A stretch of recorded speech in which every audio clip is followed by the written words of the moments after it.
आज से बदल जाएगा हरियाणा बीजेपी प्रदेश कार्यालय का पता। रोहतक की जगह पंचकुला बना नया ठिकाना। हवन यज्ञ के साथ सीएम नायब सिंह सैनी ने किया प्रदेश कार्यालय का उद्घाटन।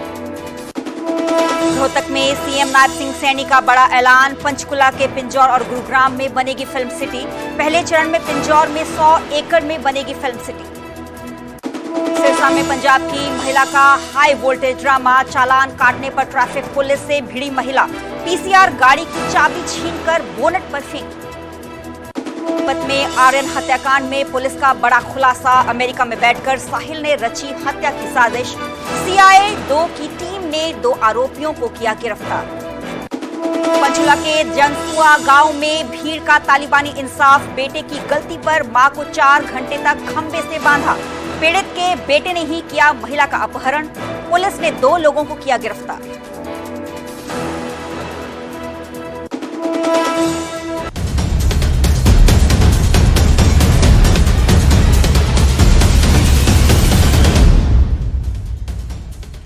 नमस्कार, मैं हूं सरबजोत कौर। न्यूज़ 18 पंजाब हरियाणा देख रहे सभी दर्शकों का स्वागत है। बुलेटिन की शुरुआत करेंगे और रुक करेंगे पहली खबर की तरफ। आज से हरियाणा बीजेपी प्रदेश कार्यालय का पता चेंज हो गया है, बदल गया है। रोहतक की जगह अब पंचकुला हरियाणा बीजेपी प्रदेश कार्यालय का नया ठिकाना बन चुका है। हरियाणा बीजेपी की राजनीति अब पंचकुला के पंचकमल से तय होगी। बीजेपी के स्थापना दिवस पर आज हवन यज्ञ के साथ नए प्रदेश कार्यालय की शुरुआत। पार्टी प्रदेश अध्यक्ष मोहनलाल बडौली और दूसरे पार्टी नेताओं की मौजूदगी में ही मुख्यमंत्री नायब सिंह सैनी प्रदेश कार्यालय का उद्घाटन उनकी तरफ से किया गया और डिजाइन किया गया है। प्रदेश की राजधानी चंडीगढ़ के नजदीक होने के कारण पार्टी कार्यालय की उपयोगिता ज्यादा होगी। मुख्यमंत्री, मंत्रियों, पार्टी नेताओं और कार्यकर्ताओं के लिए पंचकुला अपना ज्यादा आसान होगा। तो आज से हरियाणा बीजेपी प्रदेश कार्यालय का पता बदल गया है। रोहतक की जगह अब पंचकुला हरियाणा बीजेपी प्रदेश कार्यालय का नया ठिकाना बन चुका है। तस्वीर आप इस बीजेपी के हरियाणा बीजेपी की नए दफ्तर की देख पा रहे हैं। आज बीजेपी का स्थापना दिवस भी है, फाउंडेशन डे भी है। हरियाणा बीजेपी की राजनीति अब पंचकुला के पंचकमल से तय की जाएगी। तो कुछ देर पहले की तस्वीरें आप देख पा रहे हैं। नायब सिंह सैनी पंचकुला में पहुंचे और इस बीजेपी दफ्तर का उद्घाटन उनकी तरफ से किया गया। लाइव तस्वीरें आप देख पा रहे हैं। सीएम नायब सिंह सैनी नजर आ रहे हैं और भी बीजेपी के कार्यकर्ता, बीजेपी के जो नेता हैं तस्वीरों में देखे जा सकते हैं। मोहनलाल बडौली भी तस्वीरों में नजर आ रहे हैं और इस नए दफ्तर का आज उद्घाटन सीएम नायब सिंह सैनी की तरफ से खुद किया गया। लाइव तस्वीरें आप पंचकुला से देख पा रहे हैं। कहाँ कराया ऊपर कहाँ कराया वही कह रहा हूँ मैं। कैसे करेगा तो नहीं खाना एक लगाया ना हमने। मेरे साथ मेरे सहयोगी अंकित उदानी लाइव जुड़े हुए हैं पंचकुला से, जहां पे इस नए दफ्तर का उद्घाटन किया गया है नायब सिंह सैनी की तरफ से। अंकित, आज से जो बीजेपी दफ्तर है हरियाणा का, उसका पता चेंज हो गया है? बिल्कुल, इसमें कोई दो राय नहीं है कि अब पंचकुला में भारतीय जनता पार्टी का जो प्रदेश कार्यालय है उसका जो पता है वो अब पंचकुला पंचकमल कार्यालय होगा। पहले ये रोहतक के अंदर चलता था, रोहतक से जो प्रदेश कार्यालय है वो चलता था और संगठन मंत्री जो होते हैं वो वहीं बैठते थे। अब संगठन मंत्री यहाँ पंचकुला के अंदर बैठा करेंगे, तो कहीं ना कहीं आधिकारिक रूप से अब पंचकुला में प्रदेश कार्यालय हो गया है। उसका कारण ये भी है कि चंडीगढ़ के बिल्कुल नजदीक है, लगातार बैठकें होती हैं, सरकार और संगठन का कोऑर्डिनेशन आपस में बनाना होता है, तो इसी वजह से इस दफ्तर को यहाँ शिफ्ट किया गया है। और आज खुद मुख्यमंत्री और प्रदेश अध्यक्ष मोहनलाल बडौली समेत अन्य नेता पहुंचे और हवन यज्ञ किया गया। हवन यज्ञ करने के बाद जो अटल सभागार बनाया गया है, एक ऑडिटोरियम भी बनाया गया है, उसका उद्घाटन भी किया और वहां जो सैकड़ों कार्यकर्ता पहुंचे थे उनका भी अभिनंदन किया गया और उनको संबोधित भी किया गया। मुख्यमंत्री के द्वारा भी संबोधित किया गया, मोहनलाल कौशिक जो प्रदेश अध्यक्ष हैं उनके द्वारा भी संबोधित किया गया। तो कहीं ना कहीं अब शुरुआत जो हो गई है और प्रदेश कार्यालय की यहाँ से आज शुरुआत हो गई है। और आज रामनवमी का जहाँ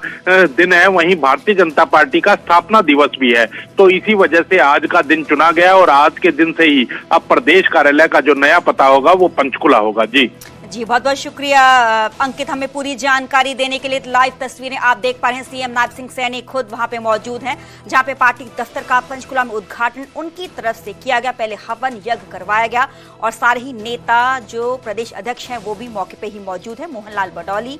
और आज से इस दफ्तर का पता, जो पहले बीजेपी का दफ्तर रोहतक में था, आज उसको बदल दिया गया है।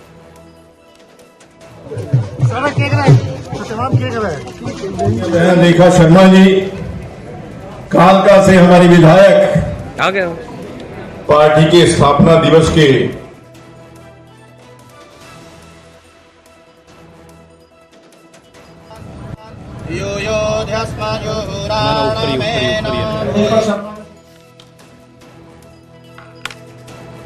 तो लाइव तस्वीरें आप देख पा रहे हैं, सीएम नायब सिंह सैनी खुद यहां पे मौजूद हैं, पार्टी के कार्यकर्ता बड़ी तादाद में यहां पे मौजूद हैं, तमाम आगू बीजेपी के नेता यहां पे मौजूद हैं और सीएम नायब सिंह सैनी की तरफ से इस पार्टी दफ्तर का उद्घाटन किया गया। हमने आज अटल पार्क का शिलान्यास किया है, जहां पर अटल बिहारी वाजपेयी जी की स्मृति, अगर कोई भी बाहर से इस पार्क में आएगा तो उन्होंने जीवन में क्या क्या काम किए हैं वो सारा का सारा यहां पर वो उनके बारे में जानकारी मिलेगी। और अटल बिहारी वाजपेयी जी की एक ऊंची प्रतिमा भी उसी पार्क में लगेगी। ये अटल पार्क जिसका शिलान्यास आज हुआ है, और हमारे पंचकमल और अटल पार्क के बीच में हमारा अटल चौक भी आज उसका भी शिलान्यास हुआ है। आगे बढ़ेंगे और बात करेंगे रोहतक की। रोहतक में सीएम नायब सिंह सैनी की तरफ से एक बड़ा ऐलान किया गया। पंचकुला के पिंजौर और गुरुग्राम में अब फिल्म सिटी बनेगी। 2 चरणों में इस फिल्म सिटी का निर्माण किया जाएगा। पहले चरण में पिंजौर में 100 एकड़ में फिल्म सिटी बनाई जाएगी। उसके बाद पिंजौर फिल्म सिटी के लिए कंसल्टेंट की प्रक्रिया शुरू की जाएगी। दूसरे चरण में गुरुग्राम में फिल्म सिटी का निर्माण किया जाएगा। गुरुग्राम फिल्म सिटी के लिए जमीन का चयन किया जा रहा है। मुख्यमंत्री नायब सिंह सैनी ने रोहतक के महर्षि दयानंद यूनिवर्सिटी में आयोजित फिल्म महोत्सव में समापन समारोह में ये बात कही। इस दौरान फिल्म अभिनेता राजकुमार राव भी वहां मौजूद रहे। इस मौके पर सीएम ने कहा कि चंडीगढ़ दूरदर्शन पर सप्ताह में एक बार हरियाणवी फिल्म के प्रसारण के लिए वो प्रसार भारती को पत्र लिखेंगे। हरियाणा में 2 फिल्म सिटी के निर्माण का मकसद क्षेत्र सिनेमा को बढ़ावा देना और रोजगार का सृजन करना है। तो रोहतक सीएम नायब सिंह सैनी की तरफ से एक बड़ा ऐलान किया गया कि अब पंचकुला के पिंजौर और गुरुग्राम में फिल्म सिटी का निर्माण जल्द ही किया जाएगा। के अलावा हरियाणा को फिल्म संपादन के क्षेत्र में भी एक विशिष्ट ब्रांड का स्वरूप देना चाहते हैं। पब्लिक प्राइवेट पार्टनरशिप आधार पर या HFC द्वारा तय किए गए मानदंडों के आधार पर हम पिंजौर में फिल्म सिटी बनाने की प्रक्रिया जारी है। शूटिंग स्थलों का भी विकास किया जा रहा है। हम फिल्म निर्माण को बढ़ावा देने के साथ साथ फिल्मों के प्रदर्शन के लिए भी मिनी फ्लैक्स बनाएंगे और पुराने थिएटरों को अपग्रेड करने का भी प्रोत्साहित करें। मेरे साथ मेरे सहयोगी धीरेन्द्र चौधरी फोन लाइन पे जुड़े हैं। धीरेन्द्र, सीएम नायब सिंह सैनी की तरफ से हरियाणा के लोगों को नई सौगात। हाँ देखिए, फिल्म क्षेत्र में भी हरियाणा काफी आगे बढ़ रहा है, क्योंकि रोहतक में भी फिल्म इंस्टीट्यूट है और इसी तर्ज पर मुख्यमंत्री नायब सिंह सैनी ने बताया कि पिंजौर और गुरुग्राम में भी फिल्म सिटी का निर्माण किया जाएगा। हालांकि ये 2 चरण में होगा। पहले चरण में पिंजौर में 100 एकड़ का प्रस्तावित है और इसके लिए कंसल्टेंट रखने की भी प्रक्रिया शुरू हो चुकी है। और दूसरे चरण में गुरुग्राम में होगा, जिसके लिए जमीन का चयन किया जा रहा है। यानी कि हरियाणा में पिंजौर और गुरुग्राम में भी फिल्म सिटी बनेगी और मुख्यमंत्री नायब सिंह सैनी ने घोषणा की है और बताया कि हरियाणा सरकार इस दिशा में काम कर रही है। और कल महर्षि दयानंद विश्वविद्यालय में जो हरियाणा से ताल्लुक रखने वाले फिल्म स्टार राजकुमार राव वो भी पहुंचे थे। उन्होंने भी बताया कि हरियाणा काफी आगे जा रहा है फिल्म क्षेत्र में। रोहतक का भी जिक्र किया कि जयदीप अहलावत फिल्म कलाकार उनके साथी हैं, वो भी अच्छा काम कर रहे हैं। तो कुल मिला के इस कार्यक्रम का उद्देश्य यही था कि हरियाणा को किस तरीके से फिल्म क्षेत्र में प्रमोट किया जाए और मुख्यमंत्री ने भी जानकारी दी कि हरियाणा सरकार इसके लिए काफी प्रयास कर रही है। जी बहुत बहुत शुक्रिया धीरेन्द्र हमें पूरी जानकारी देने के लिए। तो पंचकुला के पिंजौर और गुरुग्राम में फिल्म सिटी का निर्माण जल्दी ही शुरू किया जाएगा। 2 चरणों में 2 फेजेस में फिल्म सिटी का निर्माण होगा। पहले चरण में पिंजौर में 100 एकड़ में फिल्म सिटी बनाई जाएगी। अब बात करेंगे चंडीगढ़ की। हरियाणा में अग्निवीरों के आरक्षण में बढ़ोतरी की जा सकती है। 10% से बढ़ाकर इसको 20% किया जा सकता है। गृह मंत्री अमित शाह ने मुख्यमंत्री नायब सिंह सैनी को इस दौरान एक लेटर लिखा है। अग्निवीरों का आरक्षण का कोटा बढ़ाने का आग्रह इस लेटर में किया गया है। हरियाणा में अभी अग्निवीरों के लिए 10% आरक्षण है, रिजर्वेशन है। 2026 में अग्निवीरों का पहला बैच वापस लौटेगा। तो जल्द ही कैबिनेट बुलाकर मुख्यमंत्री नायब सिंह सैनी इस पर भी बड़ा फैसला ले सकते हैं। मेरे साथ मेरे सहयोगी अंकित धुदानी फोन लाइन पे जुड़े हुए हैं। अंकित, हरियाणा में अग्निवीरों के आरक्षण जो कोटा है उसमें बढ़ोतरी की जा सकती है? बिल्कुल बिल्कुल, क्योंकि खुद अमित शाह जो कि गृह मंत्री हैं देश के, उन्होंने मुख्यमंत्री नायब सैनी को पत्र लिख करके कहा है कि हरियाणा सरकार ने जो फैसला किया है कि 10% आरक्षण देने का अग्निवीरों को, और वो फैसला पहले ही हरियाणा सरकार कर चुकी है कि जो हरियाणा पुलिस है या खनन के विभाग है या एसपीओ जो भर्ती होंगे तो उसके अंदर 10% कोटा उनके लिए निर्धारित किया गया है। क्योंकि जो 100% जो अग्निवीर भर्ती होते हैं उसमें से 25% ही ऐसे होंगे जो आगे रेगुलर कर पाएंगे, और 75% जब घर वापसी हो जाती है 4 साल के बाद तो उनके लिए कहीं ना कहीं जॉब सिक्योर की गई है। और ये भारतीय जनता पार्टी की सरकार के द्वारा ये एश्योर किया गया था कि उनको भी खाली नहीं बैठने दिया जाएगा, क्योंकि विपक्ष ने इसको बड़ा मुद्दा बनाया था। और अब अमित शाह जो गृह मंत्री हैं उन्होंने मुख्यमंत्री नायब सैनी को चिट्ठी लिख करके कहा है कि उस 10% को बढ़ा करके 20%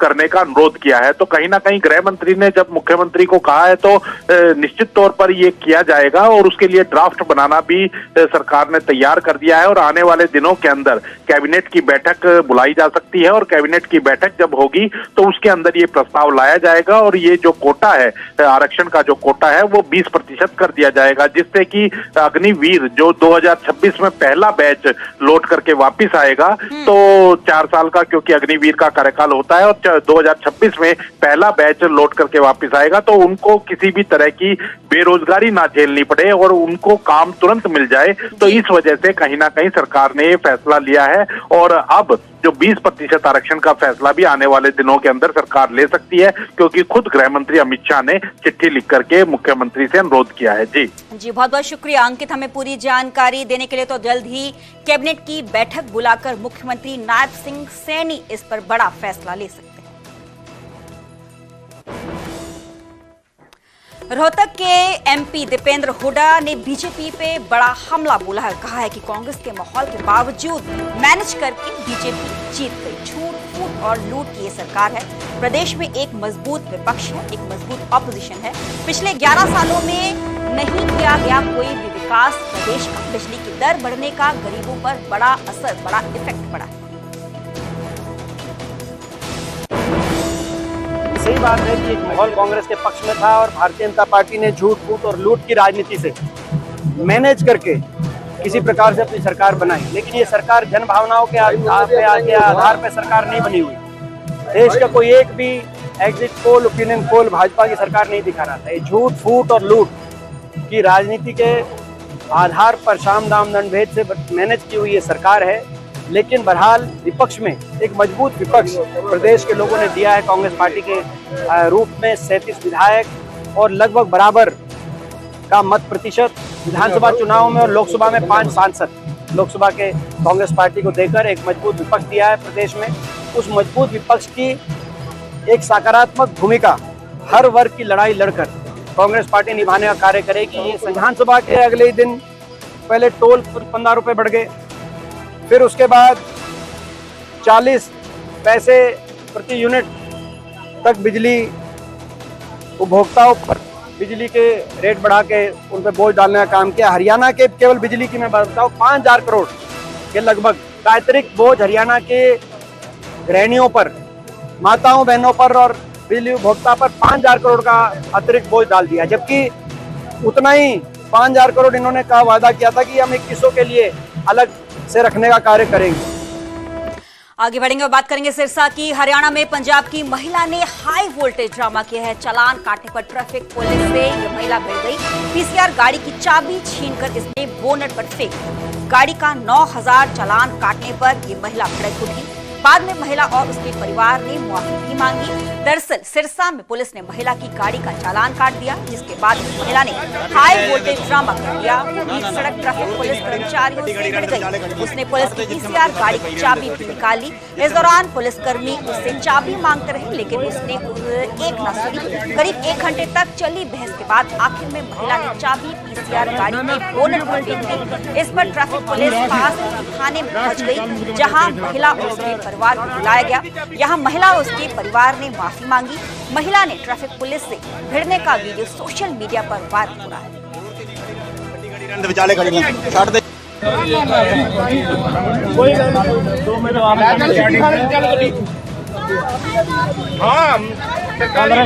वो वीडियो बनाई तू राखी काल मुकदमा तेरे खिलाफ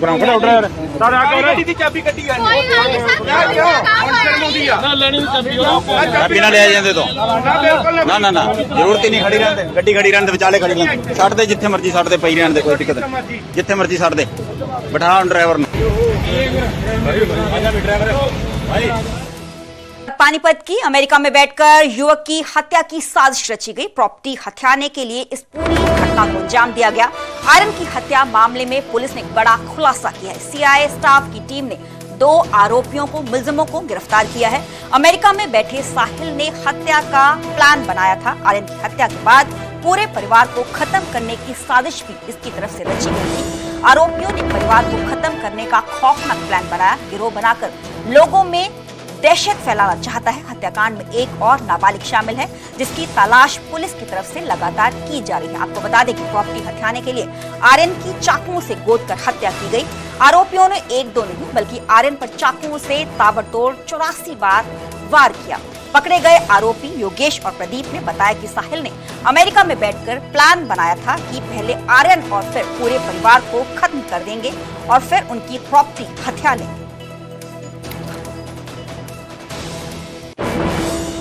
CIA 2 काम कर रही थी। उन्होंने सफलता प्राप्त करते हुए इसमें 2 लोगों को अरेस्ट किया है।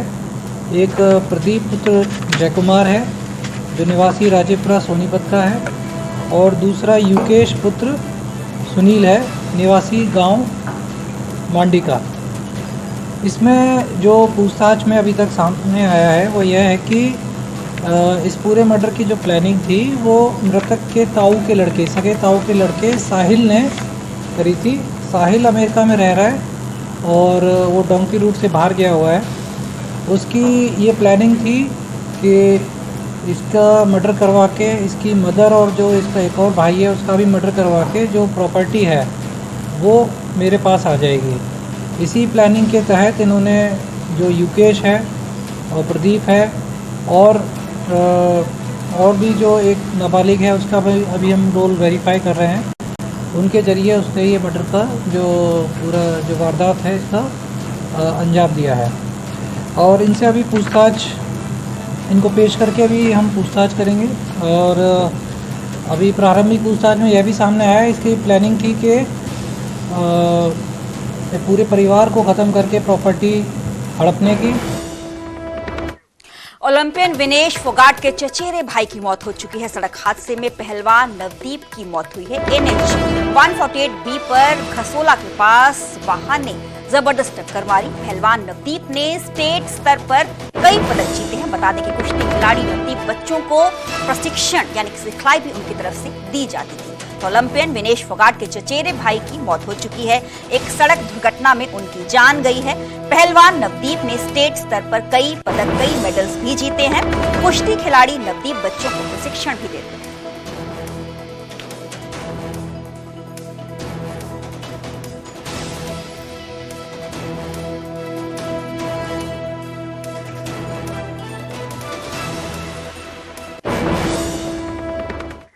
आगे बढ़ेंगे और बात करेंगे पंचकुला की 10 ग्राम हेरोइन के साथ एक आरोपी गिरफ्तार किया गया है। क्राइम ब्रांच की टीम ने आरोपी को पकड़ा है।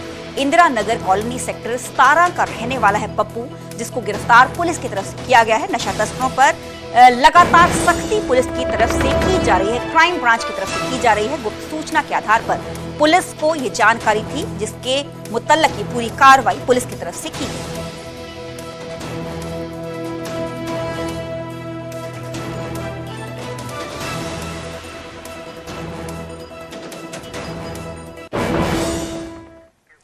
और अब बात फतेहाबाद के उस स्कूल की जो बंद होने की कगार पर था, लेकिन ग्रामीणों ने उस स्कूल की काया पलट दी है। हम बात कर रहे हैं ढाणी ढाका के सरकारी स्कूल की, जहां अब कंप्यूटर लैब है। पहले से 5वीं तक की कक्षाओं में एसी है। बच्चों के आने जाने के लिए ट्रांसपोर्ट की भी सुविधा है। इतना ही नहीं, 400 बच्चों को पढ़ाने के लिए 16 शिक्षकों की व्यवस्था भी की गई है। स्कूल के बारे में विस्तार से बता रहे हैं न्यूज 18 संवाददाता जसपाल सिंह। फतेहाबाद जिला के एक ऐसे सरकारी स्कूल का आज हम जिक्र कर रहे हैं जो फतेहाबाद के गांव ढाका ढाणी का ये स्कूल है। आप देख सकते हैं कि स्कूल ढाका ढाणी का स्कूल है, जो 2019 में मात्र इस स्कूल के अंदर 24 बच्चे रह गए थे, जिस वजह से इस स्कूल को प्रशासन के द्वारा बंद करने के आदेश दिए गए थे। लेकिन गांव वालों की मौजूदगी की वजह से और उनकी एक बैठक हुई और ताकि इस स्कूल को बंद न किया जा सके और बच्चों का जो भविष्य है वो खराब न हो, इसके लिए गांव वालों ने एक बैठक की और बैठक के अंदर निर्णय लिया गया कि जो भी गांव स्कूल के अंदर जो खर्चा होगा वो खर्चा जो ग्राम पंचायत है वो करेगी। और उसके बाद ये स्कूल जो है 2024 के अंदर पूरी तरह से एक बनकर तैयार हो गया था और इसके अंदर गांव के और आसपास के गांव के करीब 400 बच्चे इस स्कूल के अंदर पढ़ रहे हैं, जो कि प्राइवेट स्कूल को भी मात दे रहे हैं। और इस स्कूल की विशेषता ये है कि पूरी तरह से सीसीटीवी से लैस है। हर प्रकार की वो सुविधा है जो प्राइवेट स्कूल के अंदर होती है। और जब एंट्री करते हैं तो एंट्री के लिए भी वहां पर एक व्यक्ति को बिठाया गया है, जो कि प्राइवेट स्कूलों के अंदर अक्सर देखा जाता है। तो इस स्कूल में जो बच्चे हैं वो भी इंग्लिश के अंदर बात करते हैं और इंग्लिश में बात करते हुए जैसे जिस प्राइवेट स्कूलों में करते हैं उसी तरह से ये प्राइवेट स्कूल की तर्ज पर इस स्कूल के अंदर बच्चे इंग्लिश बोलकर एक दूसरे से बात करते हैं। तो इस स्कूल की काफ़ी विशेषता है और बच्चों का भविष्य बनाने के लिए इस स्कूल को एक प्राइवेट स्कूल की तरह बनाया गया है।